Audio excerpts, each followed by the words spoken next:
Welcome back to the Football Fitness Federation podcast. This is episode 365. I'm delighted to welcome back onto the podcast. We were just saying we feel like it's been sooner, but it's been far too long, Laura. How are we doing? Yeah, not too bad, thank you. Thank you for having me on again. It has been a while. It's been a long time, and it feels like it hasn't because obviously you came up to our conference and everyone thoroughly enjoyed the roundtable that you were a part of. And that was a very popular part of the conference. So I've got to thank you for coming up and doing that for us. Thank you. It was actually really fun, and it was nice to see Jack as well at Arsenal, and also just sit together as an MDT and talk about what we do. Because day to day, when you're fighting fires, you don't ever really get to reflect on the great work that you've done as a team. So it was a really good opportunity for us to. Afterwards, we all sat together and we were like, "Wow, we've actually done quite a lot of cool stuff." Yeah, it obviously came off the back of Hannah coming on the podcast as well. And it sort of expanded the work that you've done there, but also with the other team members as well. And I know the wider team as well that weren't at the conference. There's a lot of other people involved, I'm sure. But no, it was great to see and sort of bring it all to life. So we're hopefully going to do that a little bit more today on this episode as well. But just before we get into the work that you're doing currently, Laura, just give us a bit of I know you've been on before, we've talked about your career before, but give us a little bit, if not, people haven't listened to that episode, a little bit of a rundown of your career so far. Okay. I realized not too long ago that this is my 15th season in football, which makes me feel old. But it's been like a really good journey for me, and I've done a lot of different things over the course of the 15 seasons. So I started off at Aston Villa when I left university, and I worked with the 18s and 21s boys, and then I moved over to Southampton and did the same thing as a sports scientist there. I worked with the men's team then at Southampton for quite a while, moving from like data scientist when I first went into more of a hands-on sports scientist as I went through. And then just like in COVID, basically moved over to the women's side to lead the women's team and the academy at Southampton, which was a really cool experience for me to lead my own team. I learned so much in men's football, but never got to lead the team myself. So that was a new experience for me. And then I've spent the last 2 years at Tottenham as the lead physical performance coach, which again has been a new challenge and one that I've learned a lot from already. What have been your reflections across those different roles, Laura? You just mentioned obviously men's and women's. We spoke about sports science, physical performance coach, being in a position where you're maybe led by others and then leading others. What have been some of the big standouts for you in terms of those differences and transitions for your career? I think there's been so many differences. Like when I first started out as a practitioner, I was very much like I guess a data nerd. I would sit on my laptop all day long, and for me, like the GPS load, the wellness, the RP, everything was the be all and end all. It was everything. It was the most important thing. And if we got it wrong, like everything was ruined. It was like my world was quite like specific. And I think that's quite different to a lot of people because when you go into sport, usually you're sort of like a jack of all trades, and then you find your specialism over time, whereas I went the other way. I think then moving into the men's environment and having to look at that like little 1% detail, that little thing that might make a difference, that might make you beat another team, especially as Southampton, who perhaps didn't have the money or the ability to attract the same talent. Like, what could we do to beat a Chelsea or an Arsenal and that was really cool for me. But then over the last few years, I've realized that actually where my skills are and what I really enjoy doing is building relationships with players, understanding them as individuals, not just as numbers on a spreadsheet, but how that plays out on the pitch. And I think in women's football, it's almost easier to do that because the players are much more inquisitive of like, why am I doing this? What does it mean for me? Like, why am I doing this and she's doing that? And so you really have to understand, one, what you're prescribing in the first place, but two, how it affects each individual. And that's probably where I've learned and developed the most over the last few years. Do you feel like that's been like a natural progression for you to sort of seek around and find the role and maybe the way of working that works best? You're saying like this sort of personal approach with players being front facing rather than sitting behind a laptop and having the data in front of you. And I know you'll do that as well, but obviously the more reliance on the face-to-face sort of contact with players.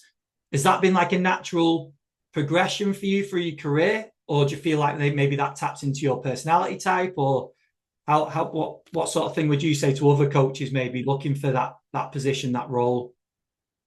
I think when I was a younger practitioner and I was maybe a little bit more nervous in the environment or less sure of myself, it suited me to be behind a laptop because I knew I was really good at that. I could control it, and no one else really had much input in what I did. I fed back to a lot of people, but not a lot of people gave me much feedback. But I learned very quickly that I wasn't really growing or developing. And then I think as I found my feet more in like a high performance environment, it's hard for me. It's still even now, like to adapt to different people and be around different people. But that's where also I get the best out of the athletes and the best out of myself. So I think it's more of a confidence thing and understanding like my USP, what I bring to the environment is different to anybody else, I guess. And that took time. Yeah, 100%. I think that comes with, you've said about the 15 years in football, that's 15 years of different experiences as well, isn't it? 15 years of different squads, different players, different challenges. There's a lot that you pick up over that time, isn't there, to relate to what you're doing now? Yeah, and also like people pushing me out of my comfort zone as well, and people getting me from behind a laptop and forcing me to think in a different way, which I really needed. And I'm so grateful to everybody, like all the different people, coaches, players, etc., for how they've developed and grown me over the years. And someone listening to this who maybe worked with me 15 years ago, like, oh yeah, she was that nerd that sat behind the laptop, and I can't believe she's saying what she's saying now. Versus someone who works with me today would be like, I can't imagine Laura sitting still behind a laptop for 8 hours a day, not speaking to anyone because she never shuts up and she's always in my face. So I think it's interesting in how other people have developed me. I think that's also quite refreshing for a lot of people to hear, because there might be a lot of coaches listening that maybe are early stage career coaches that aren't so confident in front of a group yet. And they might listen to that and go, actually, Laura's maybe the same and she's not now. So I can relate to that. It gives me confidence that hopefully eventually that I'll be in a similar position that I can have the confidence to go and do that. Yeah, I think so. And I think, sport is an environment where you get lots of personalities and lots of big personalities. And it's just about finding like your feet in that. And the fact that you're already in that environment as a coach, or you've got people that you're speaking to that are interested in getting you into the environment, already shows that you deserve to be there. And you've just got to find like your thing. Yeah, 100%. Let's take it into current day and some of the work that you guys are doing, because I know we said about this from Hannah's episode, from what we spoke about at the conference. You touched on the work that's going on at the club and the MDT and the wider team as well. Sounds like some top work going on. But let's expand on it, especially the physical development program, some of the interventions that you've put in place, maybe recent interventions as well. Can you give us a little insight into that? This is like my favorite thing to talk about at the moment, because I'm so proud of how far it's come in such a little amount of time, and everyone that's been involved. So I guess last season at Tottenham Women, the results on the pitch weren't what we wanted them to be. And for anyone that's been in that sort of environment before, you know that like definitely from a physical performance side of things, it's massively affected. If you're losing on the pitch, if you're not getting selected, if you're having difficulties with other players or other members of staff, like your buy-in to lifting hard, sprinting hard, working hard as a player, it naturally goes downhill because there's so many emotional stresses. So as a performance team, we wanted to create something that was like, what are our principles? What are our aims? Like, what is our identity as a performance team that is separate from the results on the pitch? Still supports positive results on the pitch, but separate from that, so that no matter what happens, whether we're flying, whether we're losing, like we have principles in place and we have things that we want to achieve. And over the off season, because we're all nerds and we don't have a life, like we started like building this principle and making it into something that was like tangible in real life. We came up with this, I guess, like our strapline or our identity is being relentless. So we use that all the time now. Like we want to be the most relentless physical performance team in the WSL. And that means we want our players to be fitter, faster, and give more every day. And what it means from us is that we also give everything that we've got. We take account, and everything that we do as a physical performance team is to make the players more relentless. So we wanted to increase the objectivity into our practice and have something that holds both the staff and the players accountable to this new principle. Sorry, you've got me going now, so I could go on. No, it's brilliant. Keep going. Okay. And so The first thing that we did was that we we enhanced our testing battery. We already did testing, but are the tests that we're using the best tests? Are they giving us the answers that we need? And are we doing them properly and consistently across all of us? So we spent some time streamlining, adding to, researching, speaking to people about our testing battery of the players, and then making sure we had a real tight protocol that if any one of us do a test, we all do it the same. The players are set the same. They're given the same cues. It just looks the same no matter what. And now we roll out that testing battery basically the week before every international break. Plus, we do it at the start of pre-season, the end of pre-season. We'll do it after Christmas. And we don't just create a testing battery, look at it and go, oh, yeah, they're pretty strong, they're pretty weak. We use that to then create our gym programs and our impact points, I guess, which we also restructured. That's a whole other thing. But that wasn't just like me and Ben and Jody, who I work with, who are incredible, by the way, but also like the wider staff team. Like we had this testing battery, we now roll it out. And then off the back of it, we create these programs for the players, and we really use the information to understand it and create it individual to each player. And then we have a player allocation so that I might work with one physio for one player, Hannah for one player, but then Sophie, our other nutritionist, for a different player. So we switch around our allocations so that I have probably 6 or 7 players that I program for, and that's across that whole day, not just their gym program. But I also work with 3 different physios, 2 different nutritionists, psychologists, one of the members of the technical staff to build that program out so that we're all collaborating together and we all understand exactly what that player needs based off some objectivity. Awesome. Love that. Yeah, I'll jump in there because I think that's a really good point, what you've just made. So when you split the players up, so you're talking there about having around 6 players, I think you said, per practitioner. When you're doing that, is that basically that you're taking the lead position with that player and then other practitioners are having the sort of their feedback into the program, but everything will then come through you or whoever's leading the program with that player? So they've got one contact point. Is that the point of it? I think probably so we spoke about this a lot as like a wider performance medical team, and we didn't want a player to get reliant on a member of staff or 2 members of staff, specifically from a medical side of things. Like you don't want to be treated by the same medic every day. Like you don't want to, like if they're not in, it causes stress or anxiety. So it's more around the programming and the understanding of that player behind the scenes. So they have like what we call a protect program in the morning before they go outside, and they have the gym program, which we call perform. And for that, a physical performance coach and a medic will write both of those things and make sure that they support each other and don't cross over or aren't focusing on completely different things. But the player won't necessarily know who's leading on them. Right. It's more so that you can go into more detail on those particular players, which we're really lucky to have the staff around to do that.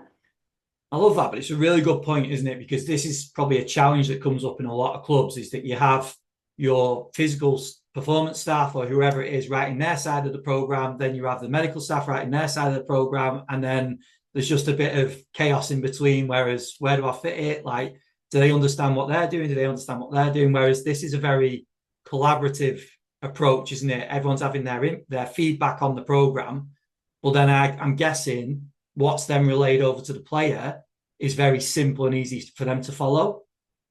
Yeah. So for the players, they just see their exercise each day and they don't realize that we've spent, 3 hours arguing over which exercise to put in and whether that works with that or not. But actually, I will be totally honest, like all of us as staff have probably had more difficult conversations with each other this season than we've ever had. They're more open, they're more honest, and they're more conflicting. And it's the healthiest we've been as a team because we know that we're all working towards the same thing. We have objectivity to support that. And I will argue all day about exercise selection or programming because we're going for something rather than arguing about who said what and who's having each other's backs. Like we're in a really healthy place now, but that's taken time to grow from the off season really up until now. It's another really interesting point, isn't it? Because this goes into like the culture, what you've created at the club and this environment. Because to drop that discussion or debate into another club that's not quite set the same way, you'll probably know better than anyone, that's probably not going to go anywhere near as well as it does for you. But as a practitioner in your position, it's really important and healthy, like you said, to be able to sort of stand up, put your point across, maybe be proven wrong a few times, be proven right a few times, but that's healthy, isn't it? Yeah, and I think this like it's not been easy. And if you got any one of the staff from Tottenham on here, they would say the same thing. Like, we've had difficult conversations, but I think what's worked really nicely is because it's random. So me and you might work together on one player, but me and somebody else would work together on a different player. So if me and you are like, we cannot see eye to eye, we're on completely different pages. Like, you're working with 3 or 4 other practitioners, and so am I.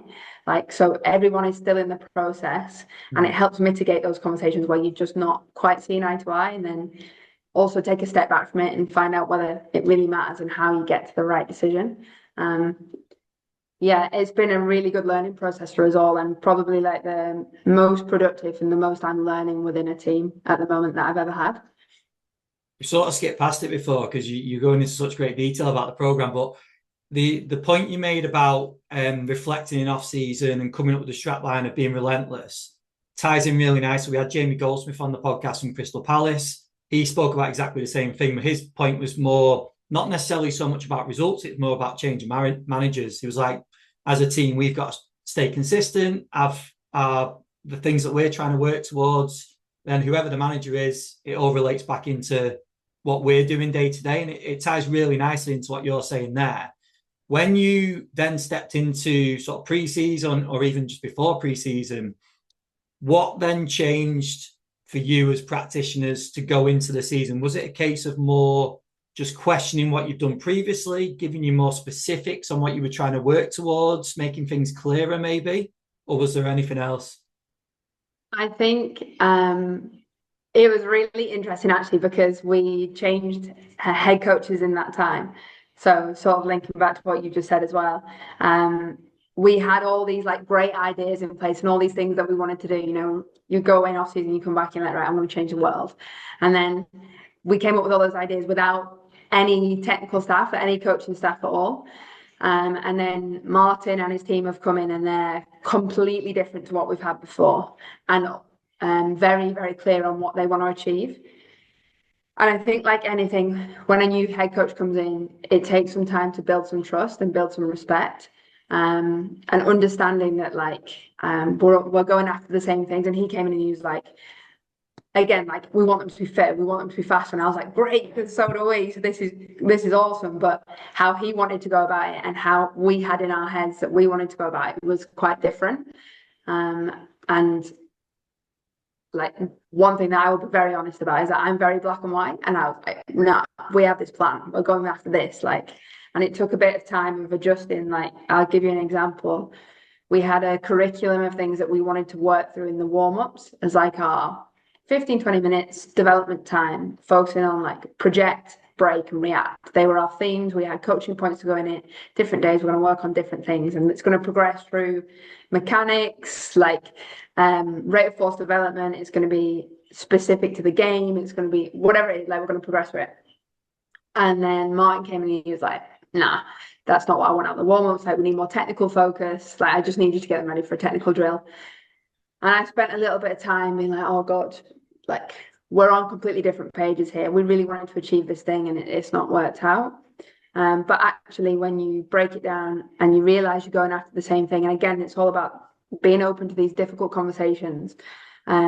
Actually, what Martin wants is for there to be 2 or 3 physical performance coaches out at training, and when we're doing a drill that's about defending the box, can you pull a player to one side and coach them on how to press properly, or coach them on how to defend 1v1, or coach them on how to use their body more effectively? So can you use that athletic development time, not in the warm-up, but in the whole session, in every session, all the time? And then on the other side of it, the coaches come in the gym and they talk about like how something that they're doing relates to what they do on the pitch and why it matters.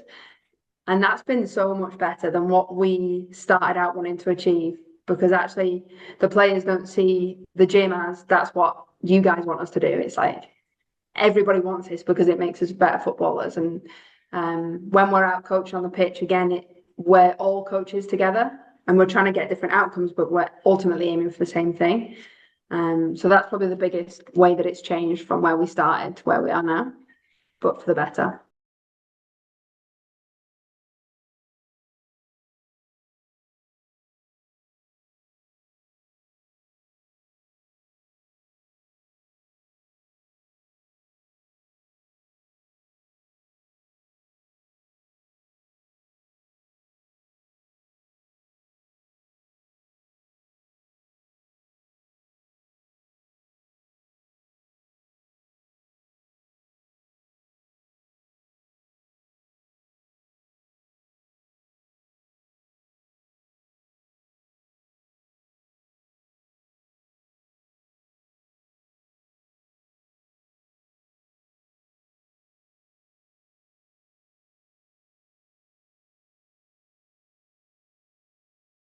It's such a powerful point, that, isn't it? Because one, when the coaches are coming into the gym environment, that all of a sudden that changes what's going on in there, doesn't it? Because essentially you've got the decision makers in for the weekend in the gym, Yeah. seeing the effort, seeing the sort of intent of what's going on. But if they're then relating everything to what's going to go on at the weekend, it rocket propels your program, doesn't it? But then on the other side of it, I love the fact of having physical performance coaches out on the field, like when they're training, because that's the player's environment then, isn't it? That's essentially where you need all your work to cross over onto, and to then jump in and work with the technical coaches and technical coaches to want and allow that is really powerful, isn't it? Yeah, and so different. I'm not saying that like no one, it's not groundbreaking, it's not rocket science, but this is probably the most I've ever had it where the coaches will be like, no, like get in there and tell them, like coach them. And we've had a big conversation, for example, about being stronger in duels. And originally the conversation was like, right, what can we do in the gym to make them stronger in duels? Well, actually, can we just do more duels? And when we're around it, like we maybe change the work to rest ratio or how it looks to get more of a physical outcome from it, but we also coach it like this is where your body should be right now, right? Hold it there. Can we do this? Can we try that? Within a football session, which like I've never had experience of that before, but it's really beneficial and the transfer is much better. And has that been a big change from, again, that off season, coming up with the strap line, having everyone sort of pulling in the same direction? Because relentless, if we say the word relentless, and you've just talked about like the jewels and being physical, that's essentially where you want to see it, isn't it? Or one of the situations where you want to see it. So does that make a big difference then to what you're then doing out on the pitch? Yeah, a huge difference. And also like it's something that, it started off as a physical performance thing, as like basically there's three of us. There's three of us in our team, and that was our thing. That was what we we're going with. But it's become something like that is growing and is becoming part of it. Everyone's every day. Like, can we be more relentless? Can we push to the next level? And I think that makes a big difference, because then when the girls are coming in off the training pitch and they're like, oh my God, that was mental today. That was so hard. A member of staff isn't going, oh, have they pushed too hard? Let me have a chat with them. Is it like everybody knows what the process is? And yes, we have deload weeks, and yes, we have times when recovery is absolutely optimal as well. We're not saying we're running everybody into the ground, but because everybody's on the same page and everyone's giving the same message, it's much easier to be relentless rather than having like, or maybe like questioning it or thinking, oh, I'm not going to push today because they're not pushing today. Like it's all about bringing each other along with it. And I think, sorry, I'm going from one again. I think, like as a team, we're quite good at that as well. Like, I will regularly like just drop a message to either Ben or Jody and be like, oh, I need a relentless chat. I need you to just pull me to one side and be like, come on, like we're chasing after this, or don't get dragged to one side by that. And we're actually really good at, as a staff, getting around each other as well and saying like, I've just, like something's just worn me down. We've just had an injury and it's really got to me. Like, how can I get myself back on track and give it everything in the session today? And I think that's been a lot better this season as well. It's another really important point, isn't it? Because there'll be coaches that are working in smaller teams that might not necessarily have as many numbers around them to be able to pull from people like that. But again, we've mentioned this in recent episodes, you're always going to have somebody, aren't you? And whether it's just a physio, or, and I don't mean to downplay a physio, I mean just one person in terms of one other practitioner like a physio, you've got to, having that environment and that connection with someone is really important, because you're going to have days where you maybe feel like that, but then you don't want that to relay over onto the players and the sessions that you do then either, do you? No, and I think that's we spoke about, like, as a staff again, what we want from each other, like what we want to see, what we value, and one of the things was consistency, like turning up every day and being the best that we can be for the players. And so I think we've all got better at recognizing, whether you're physio, whether you're manager, whether you're part of the kit staff or the ops staff, like how can we make sure that that person is delivering consistently, even if they need support from behind the scenes? And I think that's something that if we can maintain that, that will help us be successful in the long term. 100%. Can we expand on the profiling side of things, Laura? Because I know you mentioned it briefly before, but just in terms of profiling and then how that crosses over into some of these discussions with the MDT that goes into program design then as well. Yeah, so our profiling, I guess, takes, like, we do quite a bit in the gym, more than we've ever done in the gym, and then a little bit on the pitch as well, and then basically feeds into what headlines we chase after with the players. So we do a lot, like we use, I'm just going to give a little shout out to Valve because we basically use everything that they have. But we've done a lot of isometric tests this year to isolate some of the strength deficits, some of the symmetries, like within our players. We chase after, like, so we look at belt squat. I'm going in order. We'll look at abduction and adduction on the force frame, 60 and 90, hip flexion, hamstring isos at 90 and 30, and then Nordics. We look at seated calf and run specific ankle iso. So we chase after quite a lot in the gym, and we profile the players on that and then what we're going after. And the nice thing about that is we go through all the numbers, we look at it all and we analyze it, and then again we all get in the room, we speak to Hannah and Sophie, our nutrition team, and like, okay, how do we put more mass on this player, or how do we close this this quad girth? What are they doing to help fuel their Achilles problem? Like, whatever it is, like, we've got the support of the nutritionist. From the psychology side of things, like, how can we change the way we coach this player to get more buy-in from them? How do we give them strategies so that they can motivate themselves when the environment is constantly changing around them? From the physio side of things, like, what are you seeing from a mobility side, a muscle length side, a tissue change side in the treatment room that we're maybe missing in the gym, and where are those gaps? And that helps. So we used to have pre-activation, I guess, like most people would have before training, and we changed the wording of that to protect, because it became much more objective and much more individual, and again, much more collaborative. So we put an intervention in place for probably, it's usually around 6 weeks, 4 to 6 weeks. And then we test again afterwards to see if we're making a difference. And again, that's across all our different disciplines. So that's from the gym side. And then we look at their speed and acceleration profiling outside. And probably the next step for us now to roll out, which we've done previously, but maybe not to this level, is splitting the players up into different aspects of that. So who's in our acceleration mechanics group, who's in our top speed development group, who's regularly hitting the max speed but doesn't really hold any time or distance there, and can we expose them to that real end, like top end distance, increase that hamstring load capacity. So we put them in different groups for speed development.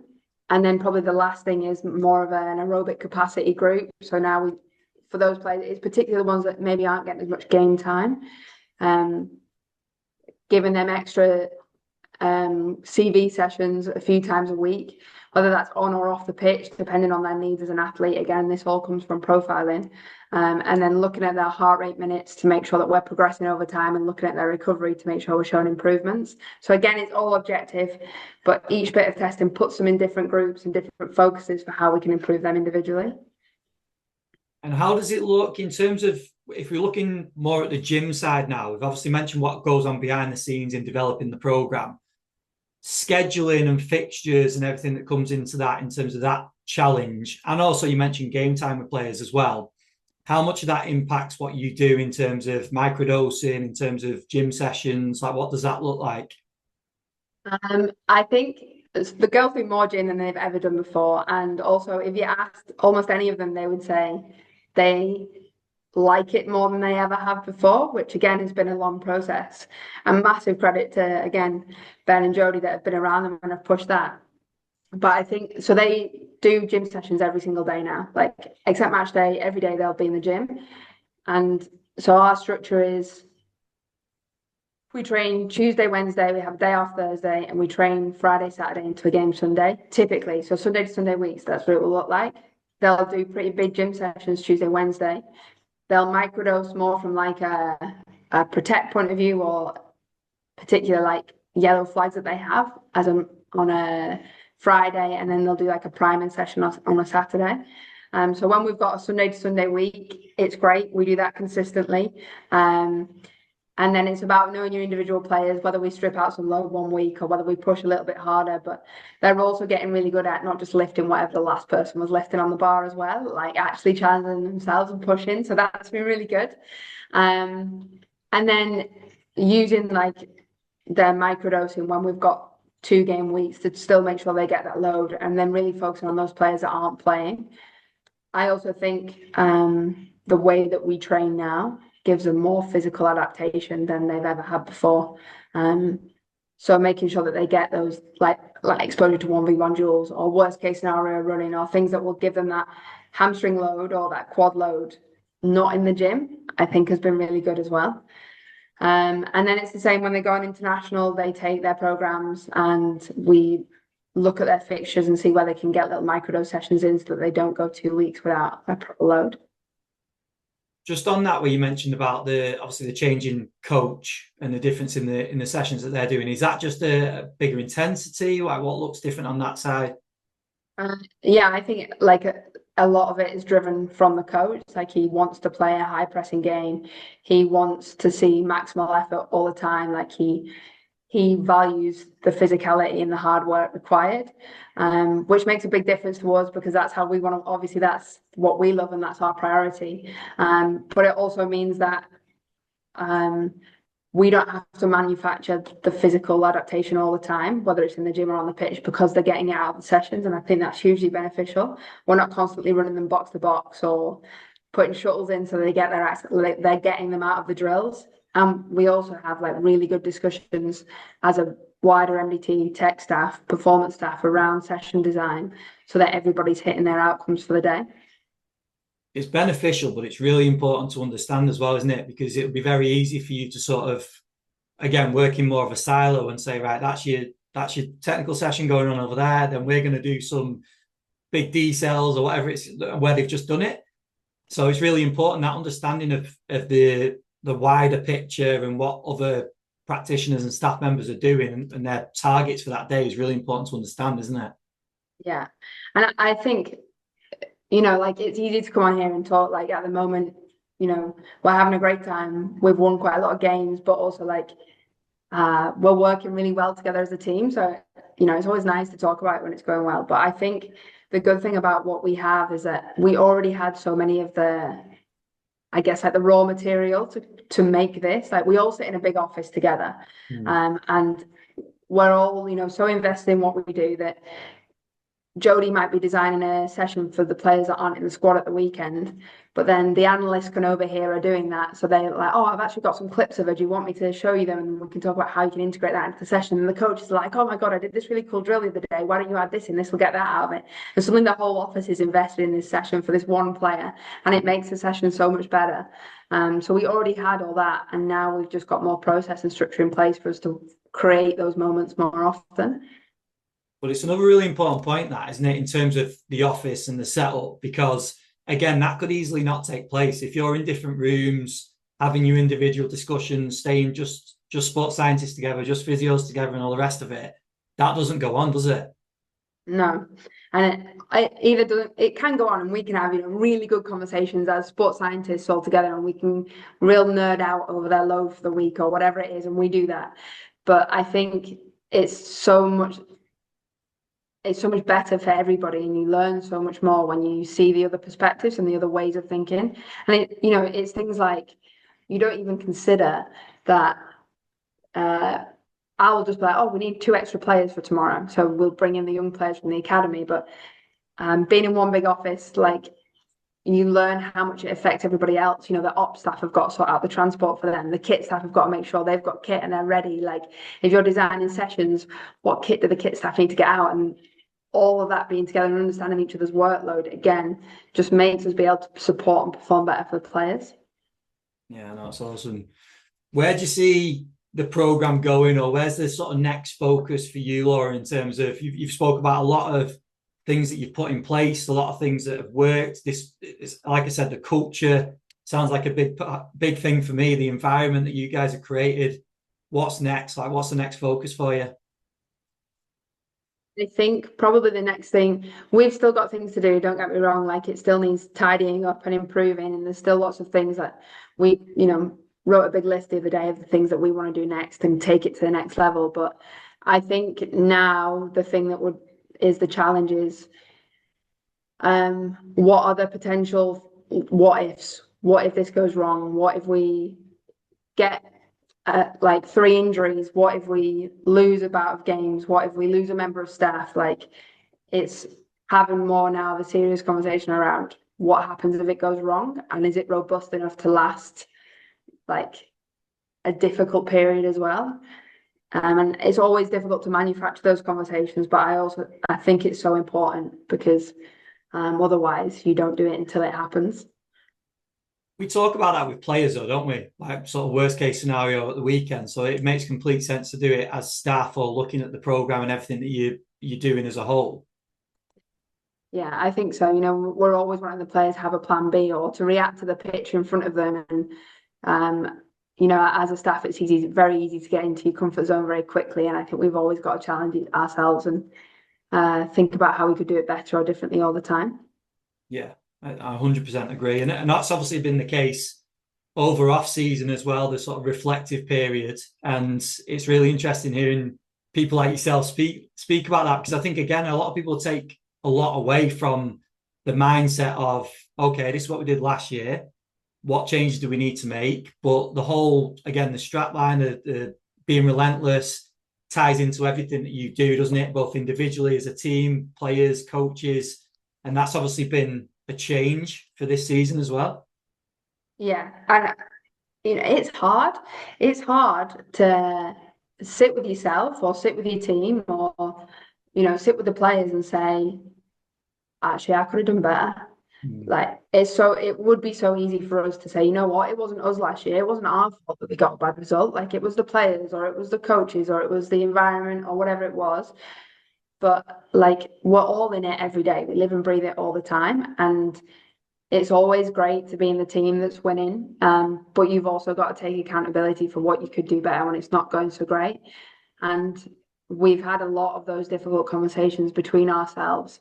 And it's been rough, because to have somebody else say to you, actually, this wasn't good enough, or we didn't do enough of that, like, you either choose then to, be stubborn and defensive, or you look at yourself and go, okay, you know what, you're right. And even if I don't feel that, you feel that, and you're part of the team, so it makes a difference. And I think that's probably where we've all had a look at ourselves this year and said, like, what can we actually do better? It's very much a growth mindset, isn't it? Because we're human. Like, when people are saying that you want to make a change, everyone wants to resist change, don't they? Because it's just what we do. But when you reflect on it and all the things that you've said and the reasons that you've made the changes you have, it makes sense down the line. That's not to say that's the end program, the end result, is it? There's constantly going to be changes, but I think that the questioning and, again, that growth mindset is really important. Yeah, and to take it like that, like, someone asked me a few weeks ago, give me an example of when I've failed. And I was like, oh God, like, I fail every day. Every day I fail. Like, every day I'll go into a conversation with Martin about training, and I'll end up in an argument that I did not need to be in, because I've just like got defensive rather than gone, okay, yeah, that's fair. How do I get it better? Or, like, I'll do something wrong in my warm-up, or I'll say the wrong thing to a player and they'll go off on one, and I'm like, oh God. But I think I'm just trying to be aware of it. Like, I'm just trying to be more aware of it and be open to it. Like, I mess up every day. I get it wrong every day, but I'm trying to get it better every day. And I think that's what matters. Whether people admit it or not, though, that's reality, isn't it? Like, there'll be some people that will say they never fail, which is a lie. We know it is. Or if it is, like, you're not testing yourself, like you mentioned at the start of the podcast, like getting into those positions and those jobs, those responsibilities where you feel like you're stepping out of your comfort zone. That's where you really make progress as a practitioner, isn't it? And I think, again, that'll be really nice for people to hear, that someone like yourself is going through that on a day-to-day basis, because they're probably feeling the same. I mean, you'll probably say the same, but the best environments are where it's okay. Like, I spoke to someone on my team the other day, and I was like, I actually, if you do a session and someone ruptures their ACL or like tears their hamstring, or they hate it and they argue with you and they storm off the pitch or whatever, like if you can honestly say to me that you had a good reason for doing that and that you were doing it to give the best session, to do the best thing for that player at the time, I would rather that than you always play it safe and you never get it wrong. And I think, like, I've always worked best in environments where you can hold your hand up and say, like, I don't know, or actually I messed up there, and it be okay. And in these environments where it's high performance and you're so scared that everything that you do is going to stop a win, or get you sacked or get you dropped, I think it's really important to create an environment where it's okay. And be surrounded by people that can support you in that as well, isn't it? Like you've mentioned already. And obviously we've referenced a fair few people at the club, and I'm sure there's wider people within your network as well that you can reach out to, but that's another really important thing, isn't it, for coaches to hear? Yeah, I think so. And everyone's learning every day, so everybody should feel that. 100%. Laura, this has been superb. Thank you very much for coming on. It's been far too long, and I really appreciate you doing it. I know you've had a pretty chaotic few days, so I really appreciate you freeing up the time, and I'm sure people have taken a hell of a lot away from this episode. If anyone wants to reach out, if they've got questions or just want to get in contact, where would you tell them to go? Probably my LinkedIn profile is the best place to get me. Just drop me a message on there. Perfect. Thank you very much, Laura. No worries. Thank you very much for having me and listening to me all this time.